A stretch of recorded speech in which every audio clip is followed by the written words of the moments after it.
Bonjour à tous, bienvenue sur ACI TV pour votre émission L'Invité. Aujourd'hui, nous allons essayer d'en savoir plus sur une association appelée Tout part du cœur, dirigée par Yann Delbar, qui est à mes côtés aujourd'hui. Bonjour Yann, bienvenue. Bonjour. Alors, c'est une association pour venir en aide aux cœurs en grande difficulté. Alors, expliquez-nous comment elle est née. Elle est née, c'est très simple, par rapport à la politique et le système actuel, en fait, qui fait qu'il y a beaucoup d'opposition entre les gens, beaucoup de diviser pour mieux régner, on va dire, voilà. Et je suis parti de l'idée de me dire que j'ai du temps, si tout le monde en donne un peu, si tout le monde donne des vêtements et voilà, de son cœur, tout simplement, un peu plus qu'habituellement. Peut-être qu'on peut arriver à changer les choses et au moins autour de nous, à défaut de pouvoir faire de grandes choses, mais petit à petit. Elle a quel âge cette association ? 3 ans. Tout juste 3 ans. Alors vous Le disiez... 17 décembre. D'accord, donc on y est presque. On y est presque. On va mettre la petite bougie. Voilà. Alors vous disiez que vous aviez donné de votre temps, mais justement ça vous prend combien de temps ? Moi, ça me prend énormément de temps, vu que je suis le créateur, le président.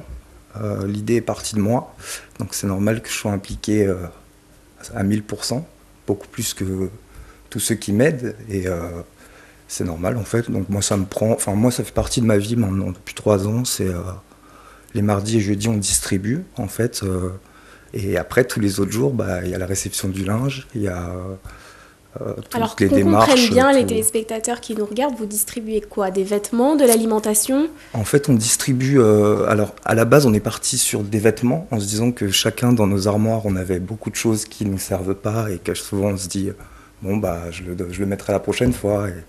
Et en fait, on est parti de l'idée de se dire, on va récupérer tout ce que les gens autour de nous ont. Et en fait, ça a grandi, et du coup, on a commencé à se diriger vers la nourriture, la soupe, le café, le thé, voilà. Donc vous vous chargez de la récolte et de la redistribution ? Et de la redistribution, du tri, de tout ce qui... Oui, c'est beaucoup de travail. Voilà. Alors combien de personnes travaillent avec vous aujourd'hui ? Alors on a commencé à 4, avec ma petite sœur et ma maman, mon frère. Et aujourd'hui, on est... c'est assez, vu que c'est tout part du cœur et qu'il n'y a pas d'obligation en fait de venir, les gens viennent quand ils veulent et quand ils peuvent. Il y a plus de 60 personnes qui sont venues depuis 3 ans, donc de tout milieu. 60 personnes. Voilà, et après sur ces 60 personnes, il y en a qui viennent régulièrement, il y en a qui viennent occasionnellement, donc c'est... et ils sont tous bénévoles ? Tous bénévoles. Et ce qui est important de dire, c'est que si ça marche depuis 3 ans, c'est grâce à ceux qui nous soutiennent, qui viennent distribuer, ceux qui donnent du linge. Alors c'est vrai que justement, il y a pas mal d'associations qui font la même chose. Comment vous avez réussi à vous faire une place ? Je sais pas si on peut... De la place, il y en a, malheureusement, vu qu'il y a beaucoup de gens qui sont dehors. Et en fait, on se les fait nous-mêmes, c'est-à-dire qu'on a commencé... comme on fait aujourd'hui avec nos petites voitures. Et comment vous êtes parti de 4 et arrivé presque à 60 ? Ça, après, c'est du bouche à oreille. Voilà, c'est les gens qui nous entourent, les gens du travail, les gens de la vie quotidienne, nos amis, voilà, la famille. Vous avez des partenaires qui vous soutiennent ? On a des partenaires, en fait, on a une boulangerie qui nous donne le pain, qui nous permet de faire les sandwichs tous les mardis et jeudis. Ça, c'est vraiment important. Après, c'est plutôt des actions, en fait. On a fait une action avec le Please, qui ont réuni, ils faisaient des défis où ils récoltaient des dons selon les défis. Et ils nous ont fait don de tout ce qu'ils avaient récolté. Qu'est-ce qu'il y a ? Il y a un foyer, en fait, qu'on voit régulièrement. C'est un foyer pour femmes battues et femmes seules avec des enfants. Donc ça nous permet, comme dans la rue, heureusement, il n'y a pas encore énormément d'enfants, comparé à Haïti par exemple. Et du coup, voilà, on essaye en fait, c'est chaque fois des rencontres et des gens qui nous amènent à rencontrer d'autres personnes qui veulent à chaque fois essayer de faire un geste, puisque c'est ça le but en fait, c'est chaque geste qui s'additionne fait que, là ça fait 3 ans, espérons que ça dure tant qu'il y aura besoin. Et je crois qu'on est mal barré à ce niveau-là. Donc, Est-ce que vous avez une idée du nombre de personnes que vous avez aidées depuis la création de l'association ?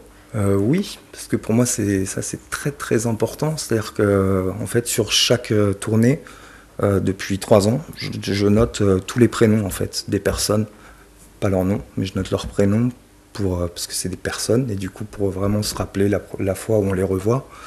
Et on est quasiment à 900 personnes de rencontrer en fait. Est-ce qu'il y a une rencontre qui vous a vraiment marqué ? Il y en a beaucoup. Il y en a beaucoup ?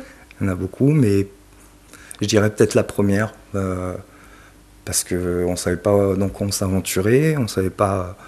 On est parti avec nos grands cœurs, mais on ne s'imaginait pas que ça allait déjà durer 3 ans dès le début. Et en fait, c'est la première personne qu'on a rencontrée dans la rue qui, aujourd'hui, malheureusement, y est encore. Et du coup, je pense que c'est, enfin, à mes yeux, en tout cas, c'est devenu un ami, parce que c'est une personne à qui je tiens beaucoup, que j'essaye voilà, d'avoir un suivi. Et d'ailleurs, il a trouvé un appartement par une autre association. Et voilà, donc espérons que ça dure. C'est pas encore du concret pour la durée, son appartement, mais voilà, c'est une bonne chose. Après, sur les 3 ans, il y a eu vraiment de tout, sauf des mauvaises rencontres. Ça, c'est étonnant, parce qu'on m'avait prédit beaucoup de choses, mais rien de ça s'est passé. En fait, les gens sont vraiment accueillants et ils ont besoin d'aide. Et en général, quand on a besoin d'aide, on ne rejette pas les mains qui nous sont tendues. Et est-ce qu'il y a vraiment des personnes que vous avez rencontrées qui s'en sont vraiment sorties ? Vous avez eu des nouvelles Voilà, il y en a. Il y a une personne, par exemple, qui est partie vivre dans le sud, qui s'est mariée. Qui vous ont remercié ? Oui, voilà, ouais. Qui nous a envoyé des petites lettres pour la bonne année. Après, il y a malheureusement des personnes qui sont décédées aussi. Ça, je pense que c'est le plus dur pour les gens qui sont dehors, qui les connaissent, et pour nous aussi, parce que dans ces moments-là, on ne sait vraiment pas quoi dire. Mais il y a quand même beaucoup de... Et en cette période d'hiver, même s'il ne fait pas encore très froid, est-ce que vous avez beaucoup de travail ?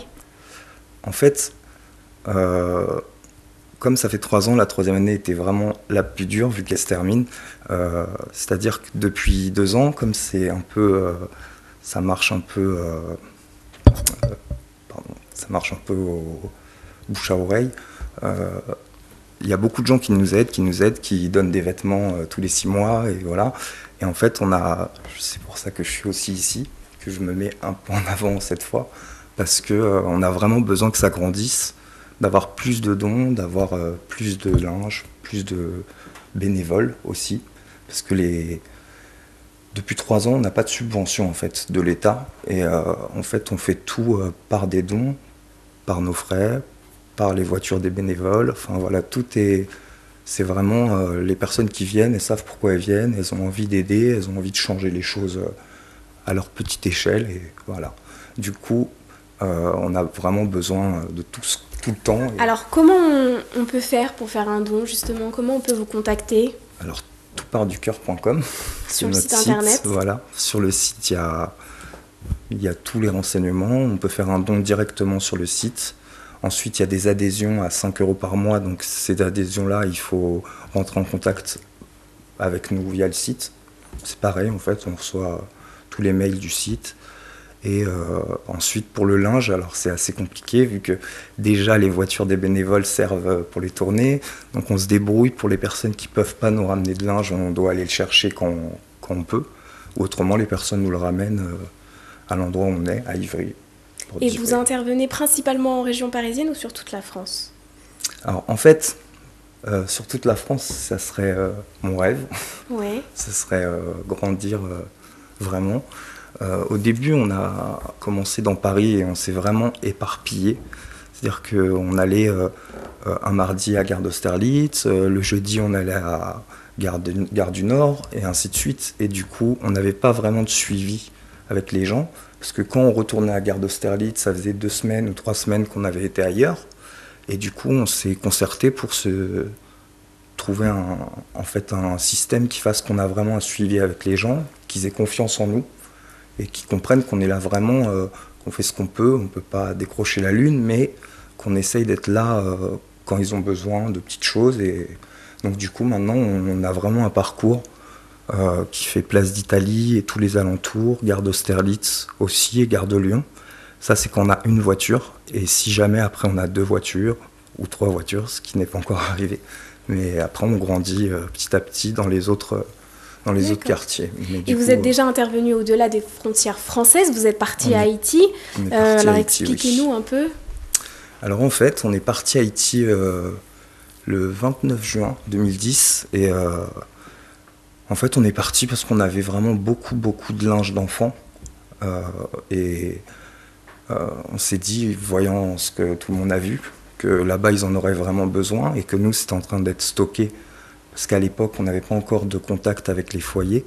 Et donc, on est parti sur place, surtout avant toute chose, pour déjà se rendre compte nous-mêmes, en fait, de la situation et pour voir, en fait, ce qu'on aurait pu apporter, voilà, comme ici, en fait, avec nos petits bras et nos grands cœurs.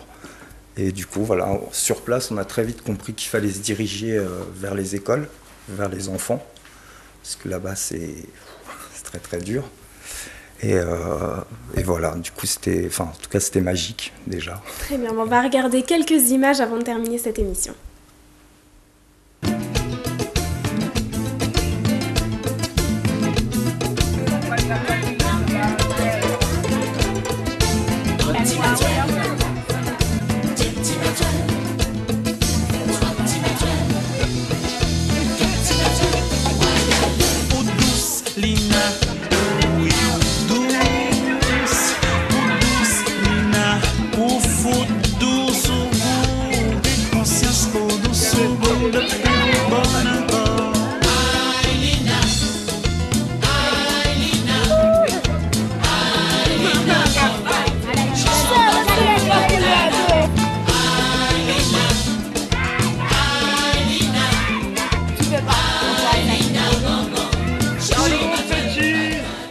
Alors, quels sont vos projets pour 2012 ?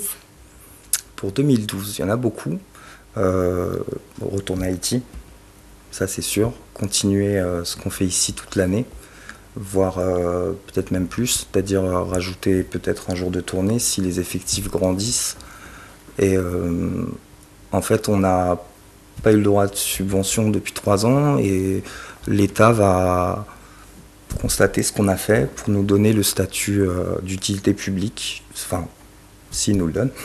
Et s'il nous le donne, je pense que là, par contre, ça peut changer vraiment énormément de choses, parce qu'on sera comme les Restos du Cœur, le SAMU social, donc on aura des moyens, un camion, un local, tout ce qu'on n'a pas encore, vu que pour l'instant, tout est stocké un peu chez moi ou chez des amis. Et voilà, on se débrouille comme ça. Mais pour 2012, mon rêve, ce serait qu'il n'y ait plus personne dans la rue. Oui. C'est irréalisable, je pense. Mais donc du coup, voilà, faire qu'on soit beaucoup plus, encore plus actif qu'on l'est. Très bien, je rappelle l'adresse du site internet www.toutpartducoeur.com. Merci Yann d'être passé, bonne continuation à vous. Et nous, on se retrouve très vite avec un nouvel invité.